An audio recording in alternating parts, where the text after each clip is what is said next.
What is up, my fellow Jets fans? Welcome to the latest episode of the New York Jets State of Mind podcast, coming at you as I love to do each and every week. This is your boy, Malcolm Harper, aka MH Jets Fan 83. You can follow me on X, Instagram, YouTube, and TikTok at MH Jets Fan 83, which is one word, all lowercase. If you want to hear the audio version of this podcast, it will be available in any of the digital platforms of Apple Podcasts, Spotify, iHeartRadio, or Amazon Music. If you want to watch the video version of this podcast, this episode and all of my previous episodes are available on my YouTube channel. So all of my first-time followers, welcome to my podcast. Or if you're watching this on my channel for the first time, welcome aboard to my channel. If you're already a subscriber, welcome back. Before I get to my thoughts on the latest Jets free agency news, who stood out at the 2025 NFL Scouting Combine in Indianapolis, and another mock draft that I looked up, if you could do me a huge favor and share my channel and podcast with not only my fellow Jets fans, but other NFL fans as well, too. That would be greatly appreciated. Now, with that said, let's get to the news of the day, and that is the Jets releasing Devante Adams after unable to find a trade partner. The move saves the Jets $29.9 million in cap space, plus there was no more guaranteed money left on his contract. It was more of a salary cap dump. According to overthecap.com, the cap number will be 7. Essentially, it's an $8.4 million dead cap charge. In the 11 games that he was with the Jets, he had 67 catches for 854 yards and 7 touchdowns. What a failure that was after trading a third-round pick to the Raiders. There was no point in doing it after the record was 2-4, especially being on a 3-game losing streak. It was inevitable after Aaron Rodgers was going to be released that this was going to happen. I'm not surprised that this happened.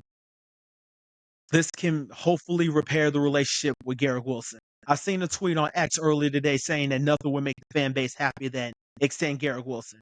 And I agree 100%. Also, according to Connor Hughes of SNY, he reported that Tyler Conklin is unlikely to return to the Jets. His direct quote was, Tyler Conklin isn't expected to return.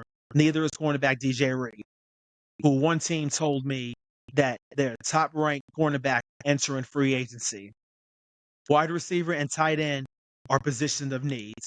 Alan Lazard is also seeking a trade, but honestly, they're going to release him as well, too. Also are opening to bringing back to the team, according to Adam Schefter. And again, I don't see him coming back to the Jets. Also, overthecap.com says that the Jets have $52 million in cap space. So the Jets can go after some free agents like wide receivers Tim Patrick from the Lions, Josh Palmer from the LA Chargers, and hopefully re-signing Jamie Sherwood because he was absolutely lights out last year, leading the team in tackles. Also, did y'all see that Jared Allen, who was selected to go to the Pro Football Hall of Fame this year, took a shot at the Jets, saying being the Jets would be miserable right now? Allen said with a smile, I just can't believe anyone took that job. Rough one. And I'm like, dude, be quiet. So, with that being said, let's move right along to my thoughts on the 2025 NFL Scouting Combine.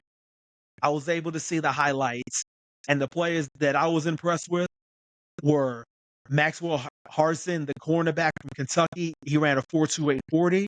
Will Campbell, the offensive tackle for LSU, ran a 4.98 40 time. Vaughn Membrew, the offensive tackle from Missouri, ran a 4.91 40 time at 6 feet 4 1/4, 332 pounds. Jackson Dart was advertised. I would pick him either in day 2 or day 3 if he's still available at day 3. I was hoping to see Dual Carr, the edge rusher from Penn State, but reports are saying that he will be working out on his pro day because of his foot injury, and he ended up avoiding surgery as well too. So let's move right along to Shedeur Sanders for a second. In my opinion, there's so much pressure on him because of his dad. There are reports that are saying that he's not worthy of being a first-round pick. Now, Josiah Anderson, on the other hand, the NFL reporter from CBS Sports, quoted that she was disappointed to hear that a quarterback coach from a team drafted in the top 7 referred to Shedeur Sanders as coming off as brash and arrogant in his team interview and making assessment known to another number of people per source. Anderson also tweeted that I'm not purposely not naming the team as not to directly call the team out.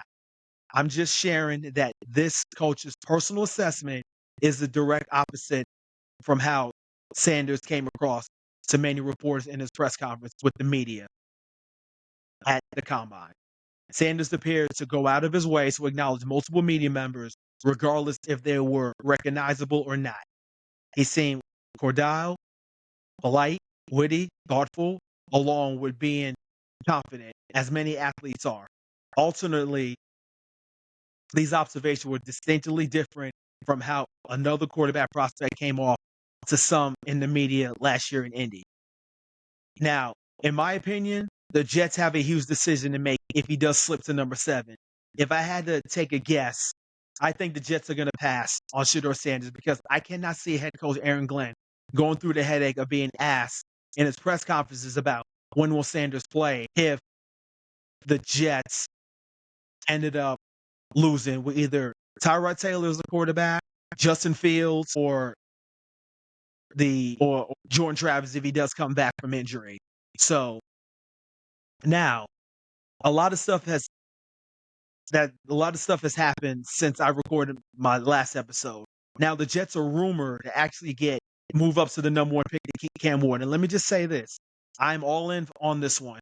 If the Jets believe that Cam Ward is the guy, you go and get him. But you better be right because usually 9 times out of 10, regimes don't get a do-over when they come to missing on a quarterback. Except for the Philadelphia Eagles when in 2016 they traded up to get Carson Wentz with the number 2 overall pick behind Jared Goff. He was benched in favor of Jalen Hurts, where they drafted that same year in 2020 in Week 13. Look what happened with the previous regime with Douglas and Saleh. They swung and missed on Zach Wilson and Aaron Rodgers. That is going to be on their record for the rest of their careers. Now, let me move along to the mock draft that I looked up. The one that ended up coming across was the mock draft post-combine prediction from the Bleacher Report website. And they have the Jets selecting Will Johnson, the cornerback from Michigan, with the 7th overall pick. To me, that's not a bad pick because cornerback is a huge need, as I mentioned earlier, because obviously DJ Reed is set to enter free agency. And in my opinion, he was so underrated as a cornerback playing for the Jets the last 3 years. So we need a cornerback to play on the other side of Sauce Gardner. Also, in that same mock draft from the Bleacher Report website, they have the Jets selecting Tyler Shue, the quarterback from Louisville, with the 42nd overall pick in the 2nd round. And in the 3rd round, they have the safety out of Texas named Andrew Makuba with the 92nd overall pick. I will put the link in the description so y'all can look at the complete 3-round mock draft. Those are my thoughts on what's going on with the New York Jets as far as the free agency coming up, the NFL Scouting Combine, and the mock draft. So before I get on out of here for this week, let me get to the latest shout-outs. I want to give a shout-out to the following new followers on X. So big ups to TD Nash, a.k.a. at TD_Nash, and New York Sports, a.k.a. at Sports Nation NYC. Also, big ups to the following new followers on Instagram. My girl, Mets Madness, Michaela Scotland Littrell, a.k.a. at Mets Madness Blog, Devon Mancleve, a.k.a.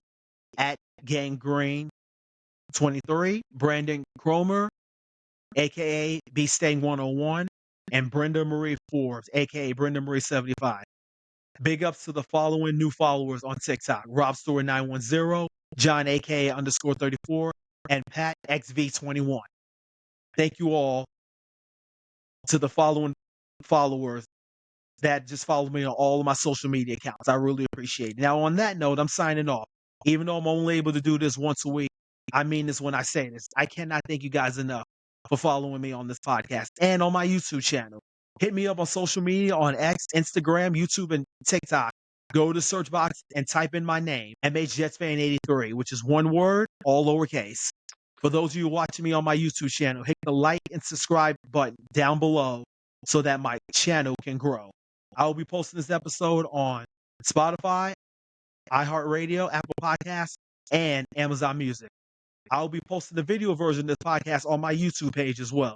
Please leave me a comment on this podcast and any of my previous episodes. Also, I will be posting key clips of this episode on my YouTube and TikTok pages, respectively. Now, we are 6 days away from the tampering period of NFL free agency where signings can be made, but won't be officially until the start of the new league year next Wednesday at 4 p.m. Eastern. So I will be back for the latest Jets news, scheduled visits from college prospects, along with the individual pro days, and possibly some Jets signing.